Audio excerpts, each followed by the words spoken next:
The wind howled through the bare trees of Pinewood, a small town nestled in the snowy folds of upstate New York. It was the kind of cold that bit at your fingertips and made your breath hang in the air like a ghost. On this December afternoon, the sky was a heavy gray, promising more snow. The streets were quiet, save for the crunch of boots on the icy sidewalk and the distant hum of a snowplow. In the heart of town, a grand mansion stood, its windows glowing warmly against the frost. Inside lived Edward Harrington, a millionaire known for his wealth but not his warmth. Outside, a little girl named Lily trudged through the snow, her thin coat no match for the chill. Pause. This is where our story begins, a tale of longing, kindness, and a single moment that changed everything. Lily was 9 years old, with bright blue eyes and a tangle of brown hair tucked under a worn knit cap. Her sneakers were soaked, and her cheeks burned red from the cold. She carried a small basket of homemade cookies,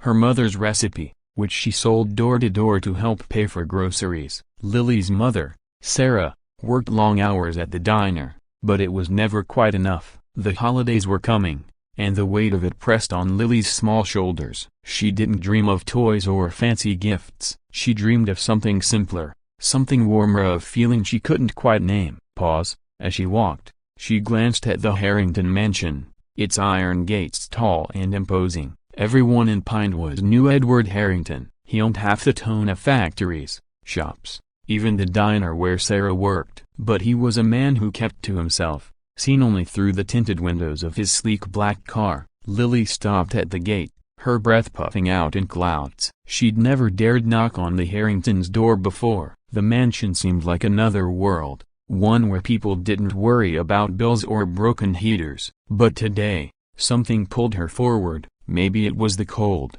or maybe it was the ache in her chest, the one that had grown since she'd seen Edward Harrington with his daughter, Clara, at the town's Christmas market last week. Clara was about Lily's age, with golden curls and a coat that looked as soft as a cloud. Edward had held her hand, his face softening in a way that made Lily's heart twist. She didn't want his money, she wanted a broken bar, something else. Pause. Taking a deep breath, she pressed the buzzer on the gate. Inside the mansion, Edward Harrington sat in his study, a fire crackling in the hearth. At 42, he was a man of sharp edges, tailored suits, a neatly trimmed beard, and eyes that rarely smiled. His desk was piled with papers, contracts for his latest business deal. Money had built his world, but it hadn't filled the emptiness that lingered since his wife, Emily, passed away 3 years ago. Clara was all he had left, and he poured his love into her, though he struggled to show it. The buzzer startled him. He frowned,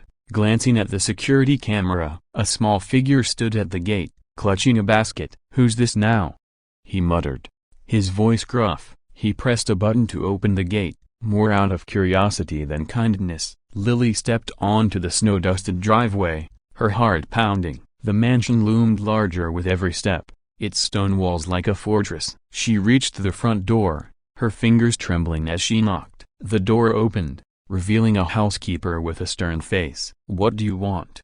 the woman asked, eyeing Lily's worn clothes. "I'm selling cookies," Lily said softly, holding up her basket. "They're homemade, chocolate chip, $1 each." The housekeeper hesitated, then called over her shoulder, "Mr. Harrington, there's a girl here with cookies." Edward appeared in the doorway, his expression unreadable. Lily swallowed hard, her voice barely above a whisper. "They're really good, sir. My mom makes them." Edward studied her, his gaze lingering on her thin coat and soggy shoes. Something stirred in him, a memory of Emily, who'd always opened their home to strangers. "Come inside," he said, surprising himself. "It's too cold out there." Lily stepped into the foyer, her eyes wide. The warmth hit her like a wave, and the smell of pine and cinnamon filled the air. A massive Christmas tree stood in the corner, its lights twinkling like stars. Clara peeked out from behind a staircase, her curious eyes meeting Lily's. Edward noticed and called,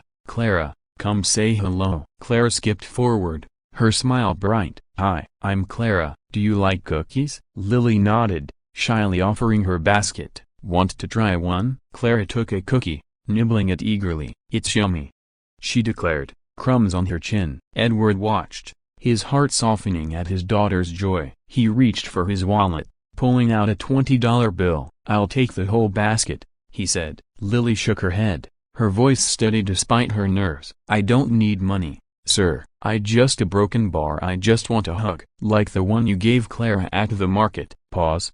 The words hung in the air, symbol and draw. Edward froze, his hand still holding the bill. Clara tilted her head, confused. The housekeeper shifted uncomfortably. Lily's cheeks flushed, but she didn't look away. Edward's mind raced. A hug? This girl, shivering in her threadbare coat, was asking for something he gave Clara without a second thought. He thought of the market, how he lifted Clara into his arms, her laughter warming him against the cold. He hadn't realized anyone was watching. "Why?"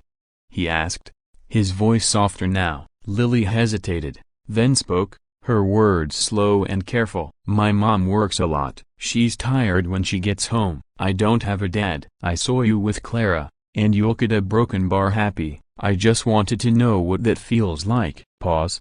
Her eyes dropped to the floor, as if she'd said too much. The room was silent, save for the crackle of the fire. Edward felt a pain in his chest, sharp and unfamiliar. He glanced at Clara, who was staring at Lily with wide, thoughtful eyes. He knelt down, meeting Lily's gaze. "You're a brave girl," he said quietly. "Come here." He opened his arms, and Lily stepped forward, hesitant at first. His embrace was warm, steady, like the father she'd never known. She closed her eyes, letting the moment sink in. It wasn't just a hug, it was a promise that she was seen, that she mattered. Clara watched, then tugged at her father's sleeve. "Can I hug her too?"